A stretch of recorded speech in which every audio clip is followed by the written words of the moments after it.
Quand Jésus l'a suivi automatiquement, même phrase. Répentez-vous, car le royaume des cieux est proche. Le jour de la Pentecôte, quand Pierre a prêché, les gens ont dit, homme frère, que devons-nous faire? Il a dit, répentez-vous. Et donc, croyez, répentez-vous pour regarder Jésus tel qu'il dit qu'il est. Donc, quand Paul a commencé à prêcher, il dit que Dieu l'a amené pour qu'il amène les hommes à la vraie repentance, pour qu'ils voient le Seigneur tel qu'il est.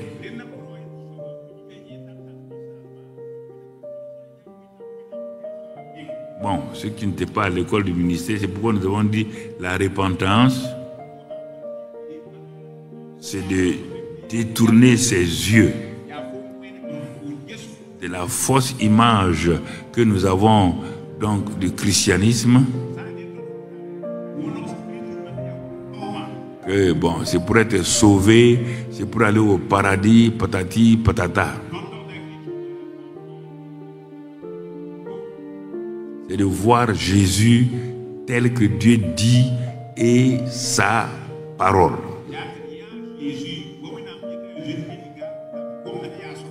Il est le chef et le consommateur de notre foi.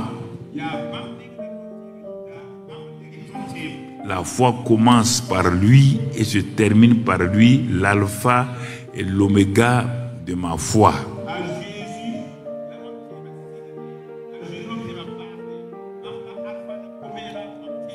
Cette foi-là, ce n'est pas un sentiment pour dire ah, moi j'ai senti, non, ça n'a rien à voir. C'est lié à sa personne et à sa parole qu'il vient de dire ou qu'il a fait écrire dans la parole, donc Bible.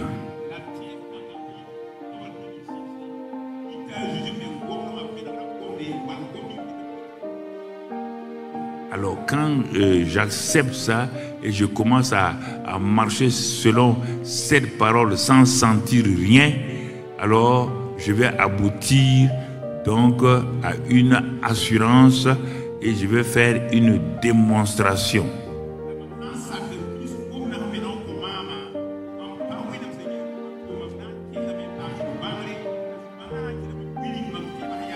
C'est pourquoi Abraham a été appelé père de la foi, non pas au moment où il avait 75 ans, où c'était possible d'avoir un enfant, sa femme pouvait avoir un enfant, il a été appelé père de la foi quand il ne pouvait rien sentir, quand son sein était mort, le sein de Sarah était mort, il était impuissant lui-même.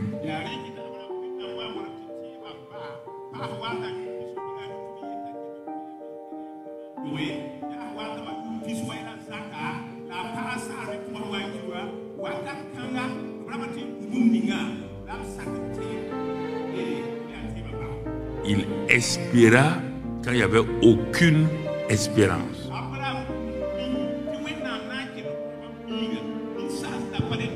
Alors que beaucoup de gens disent non, j'espère. Non, et ils confondent l'espérance avec l'espérance païenne. Non, papa, je ne suis pas incrédule. Pourtant, Jésus a dit à ses propres disciples, race d'incrédules. Il a dit à ses propres disciples, race d'incrédules, race de vipères.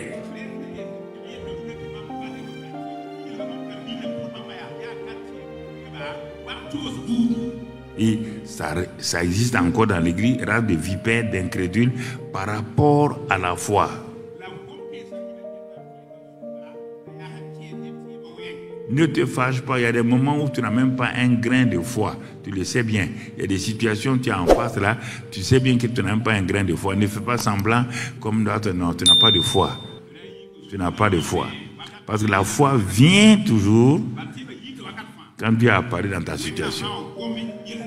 Tant que Dieu n'a pas parlé, tu ne peux pas avoir de foi. Il faut commencer à comprendre. Hein, j'ai l'onction. L'onction n'est pas la foi. Pas confondre les deux. Tu comprends? Il faut bien saisir.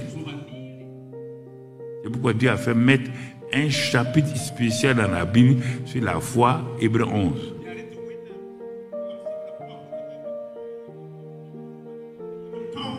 Quand tu regardes Hébreux 11, tu ne verras pas un seul cas qui était un cas normal.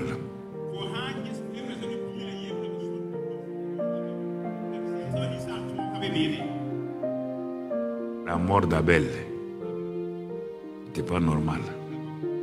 L'enlèvement d'Enoch,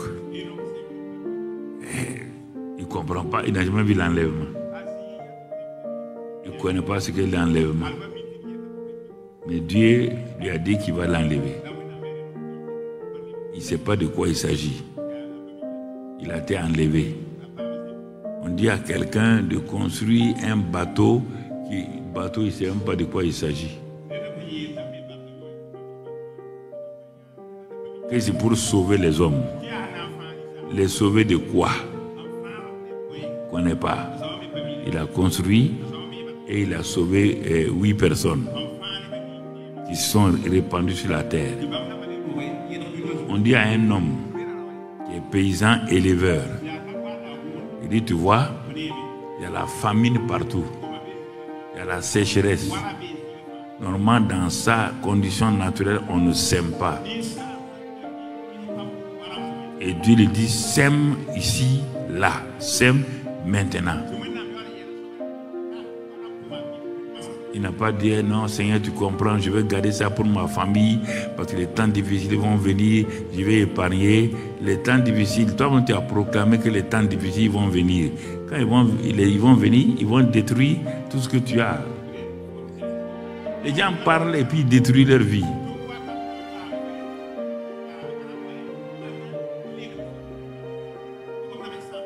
Regarde la Bible. Tous ceux qui ont été utilisés à un moment donné, ils n'avaient pas de foi. Il a fallu qu'ils s'asseyent, ils regardent bien avant. Il a fallu que Dieu parle pour qu'ils s'appuient sur ce que Dieu a dit avant de reprendre avec Dieu.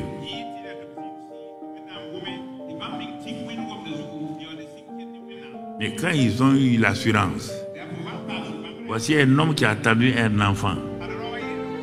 Il n'a pas eu l'enfant. Et maintenant, l'enfant est bien. L'enfant a 13 ans. Un jeune adolescent qui saute partout. Le même Dieu vient dire à ce père-là, prends l'enfant, va le sacrifier sur cette montagne qu'on appelle le mont Moriah. Avant, l'homme tremblait. Maintenant, il ne tremble plus. Il a expérimenté plusieurs cas d'expérience avec Dieu concernant la foi. Il a vu que Dieu est fidèle et que quand il parle, on peut lui faire confiance. Rapidement, il a amené l'enfant sur le mont Moriah en disant à ses ouvriers que lui et l'enfant s'en vont pour adorer Dieu et rire. Bon, est-ce que Abraham dansait? Est-ce qu'il avait des sentiments? Non. Mais les sentiments que tu as là, non, moi je crois Ça c'est croyance. Et le diable croit comme Jacques le dit.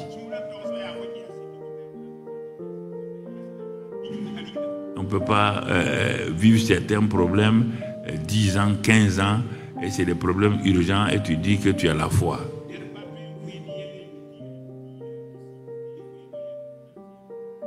Tu comprends? Voilà. Donc il y a plein de cas comme ça. Voici un homme qui est devant une mer. Ses ennemis sont là-bas avec des chars. Le peuple qu'il est censé protéger est là. Donc, avec un nuage au-dessus d'eux. Et devant lui, il y a tout un grand fleuve qu'on appelle la mer Rouge. Regardez bien, il est devant 3 situations. 1, Pharaon est derrière et on voit la poussière des chars de Pharaon. On entend les cris des commandos de Pharaon venant pour tuer le peuple. Deuxièmement, il y a une mer devant lui qu'on ne peut pas franchir parce qu'ils n'ont pas de pirogue. Troisièmement, de chaque côté, il y avait des montagnes que le peuple ne pouvait pas escalader pour passer. Donc l'endroit était un vrai cimetière, un vrai tombeau.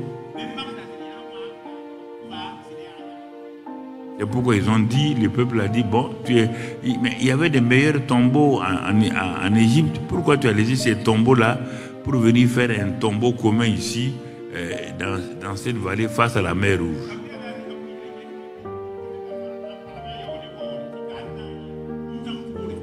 Cet homme est tout seul contre tout un peuple de 4 millions de personnes. Dont 2 millions de femmes, 600 000 hommes de pied et autres. Il s'est arrêté sans aucun sentiment, sans rien.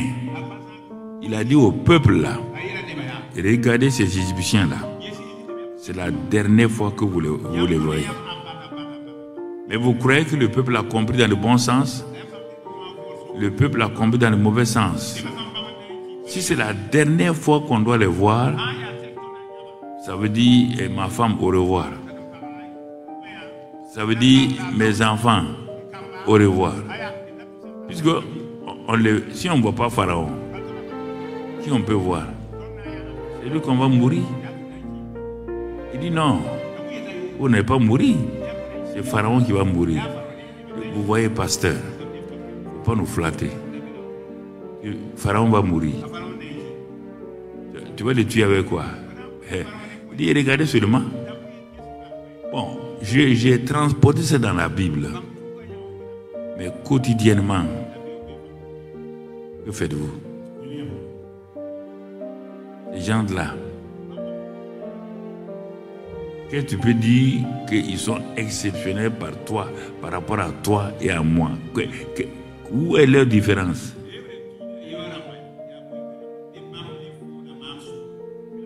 Il n'y a pas Dieu en eux comme nous avons Dieu en nous. Le Saint-Esprit se mouvait dans le nuage. C'était des hommes naturels, avec Dieu au dehors. Nous sommes une nouvelle création. Nous sommes participants de la nature divine. Ce n'est plus nous qui vivons, c'est Christ qui vit en nous. Celui qui est en nous est plus puissant que celui qui est au dehors. Nous pouvons tout par Christ qui nous fortifie. On a tout ça, mais devant des petits problèmes, devant des petits problèmes familiaux, spirituels, professionnels, c'est la faillite. Est-ce qu'on a compris la foi? La question est là. Avons-nous compris la foi? La question est là. Donc, ouais, frère, il y a des sujets quand on enseigne, il faut mieux l'écouter attentivement et tu vas te rendre compte où est-ce que ça n'a pas marché. Il ne faut pas prendre 2 exaucements, 3 exaucements sur 100, te vanter avec ça, Dieu m'exauce.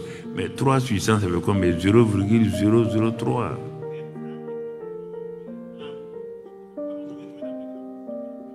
Or, la foi, c'est devant chaque problème où Dieu a parlé, où tu dois avoir le succès. Dieu ne t'a rien dit. Tu peux pas prier. Ça, c'est pas la foi. Tu es en train d'aller demander pour que Dieu t'exauce. Quand tu pars là, tu as une espérance que Dieu va t'écouter. Parce que Dieu dit que lui, il n'est pas obligé de t'écouter si tu ne pries pas selon sa volonté. Donc, quand tu vas prier là, tu vas avec 0. 0. Quand tu te mets à genoux, tu jeûnes et tu pries. Et tu cherches maintenant, il faut avoir ta Bible. Tu cherches dans la Bible toutes les paroles qui sont en relation avec ton besoin.